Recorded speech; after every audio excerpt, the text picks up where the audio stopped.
একে এত গরম, তার উপর কারেন্ট যাওয়া শেষ নেই গো। দিনে তো যাচ্ছে, রাত্রেও যাচ্ছে। কাল রাত্রে 12টা থেকে 3টে পর্যন্ত 3 ঘন্টা কারেন্ট ছিল না। গরমে নাজেহাল অবস্থা।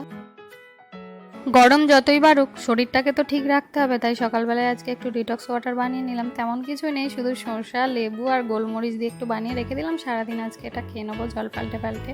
অনেক দিন থেকে একটা বিট ফ্রিজে ছিল আর একটু বাঁধাকপি কাটা, তো সেই দুটো দিয়ে আজকে ডাল বেটে বড়া করে নিলাম।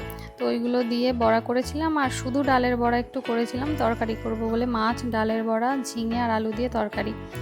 আর বিকালবেলায় দেখো একটু বেরিয়েছিলাম বাইরেটা দিয়ে। চারিদিকে ধান কাটা প্রায় শেষ হয়ে এলো, গোটা মাঠ ফাঁকা হয়ে গেল কদিনে। ধানের আজ এই রং, তো কাল একদম অন্যরকম। তো এই করে ধানগুলো একদম কাটা হয়ে গেল তাড়াতাড়ি। নতুন জিনিস পেলে বাচ্চা কি বড় সবারই আনন্দ হয়। তো আজকে নতুন ব্যাগ এসেছে ওর, তো দেখো আনন্দে কত লাফালাফি করছে।